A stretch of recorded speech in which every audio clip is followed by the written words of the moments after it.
de 150 chefs d'État et de hauts dirigeants sont attendus pour participer à la conférence climat du COP21 au site du Bourget à Paris. Un dispositif sécuritaire impressionnant pour assurer la sécurité durant les 2 jours de la conférence. Près de 8000 policiers et gendarmes sont convoqués à effectuer des contrôles aux frontières. 2800 agents sont déployés uniquement à Paris pour faire régner l'ordre. Des unités anti-émeutes sont mobilisées à Paris et dans les provinces avoisinantes. 120 000 policiers, gendarmes et militaires seront donc déployés pour garantir la sécurité sur tout le territoire. Dans le contexte de menaces très élevées que connaît notre pays, la réussite de la COP21 passe aussi par la sécurisation optimale de cette manifestation. Je le redis avec force devant vous, tout est mis en œuvre pour sécuriser au maximum la conférence elle-même et son environnement.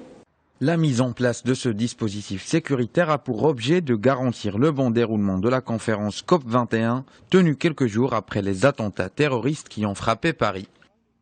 En ce qui concerne le déploiement des forces de l'ordre, en plus de ces 8000 policiers aux frontières, 2800 policiers et gendarmes officieront sur le site même de la COP.